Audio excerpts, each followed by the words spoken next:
Hey folks, here with your video update this week. I'm here, you may not recognize this spot. These are the steps that lead up to the pulpit.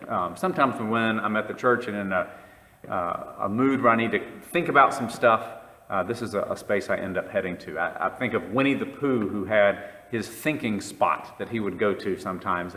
And here, sitting on the steps that lead up to the pulpit is one of my thinking spots here at Spring Hill. I've been thinking a good bit in the last few weeks, especially about transition and the upcoming transition here at our church. So I wanted to spend this time together, this video update this week, just giving you a little bit of a time frame of what to anticipate in the weeks ahead. This will not be my last video update, so don't worry. This is just a timeline related one. So I'll be in the pulpit for, at this point, as of recording this video, 3 more Sundays. The last Sunday in May, which is Ascension Sunday, and then the first 2 Sundays in June. That's Pentecost and then Trinity Sunday. So through June 12th, that'll be my final Sunday. And then I'll be in the office a few more days after that until June 15th will be my final day in the office. Then there'll be 2 Sundays after that, where the last 2 Sundays in June, where our executive presbyter, Bob Madsen, will be preaching. Bob is a former minister, pastor, I should say. He's still a minister, a former pastor in this presbytery. He served churches in Gulf Shores as well as Andalusia. And then about a year ago, he began serving as our executive presbyter or regional presbyter, sometimes we call that position. So that means Bob is responsible for connecting with, overseeing, and supporting the churches all throughout the Presbytery of South Alabama. Bob's wife, Linda Madsen, has been worshiping with us on Sundays, and Bob's been with her as well. So you may recognize his face. He did a program, a Sunday morning introduction to himself and his hopes for the Presbytery a few months ago. So he's a familiar voice, though a little bit new, familiar already, I hope, to this congregation. So you'll get to see Bob. He'll preach both of those Sundays, so the 2 Sundays that are the end of June. Then our new interim pastor, our interim senior pastor, Carrie Speaker, begins on July 1st, and that means the first Sunday in July will be his first Sunday in the pulpit. So you'll be able to meet him then.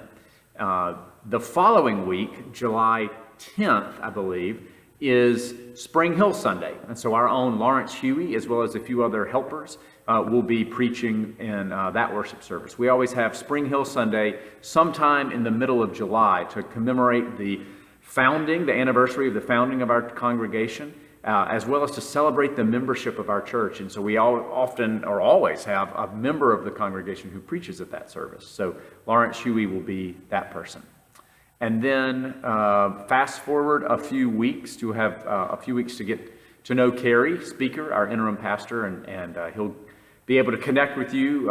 Of course, he'll be preaching the pulpit, pastoral care as well, and getting to know the staff and the officers and the leadership of our congregation. And then on August 15th, Anna Fulmer-Duke, our associate pastor, returns from her sabbatical. So then everything's back to fully staffed at that point. So a lot of moving pieces, but I want to make sure that you've got that on your radar. So 3 more Sundays, I'll be in the pulpit, then 2 Sundays with Bob Madsen, and that wraps up the month of June. And then in July, you begin under the leadership of Carrie Speaker with Spring Hill Sunday coming the 2nd Sunday in July. That's a lot to talk about at just one time. Of course, there's also packing happening on our end. There's preparations on the church's end for welcoming Carrie, our interim pastor. A lot of transition-related activities and movement. Somebody said the other day is that a lot of balls in the air, and that is the case. And I'm looking forward to some of those balls being back on the ground, being grounded where they need to be. But for right now, just remember that in the midst of all of our transitions, not just this one at our church, but all the transitions that we go through in life, the promise that God is with us, present in all of our beginnings and all of our endings. When I come to my thinking place, one of my thinking places, that's one of the things I think about often is the memory that God's presence is always with us. No matter what ups or downs, no matter what coming in or going out transitions we face. All right, folks, I'll see you soon. Thanks. Bye.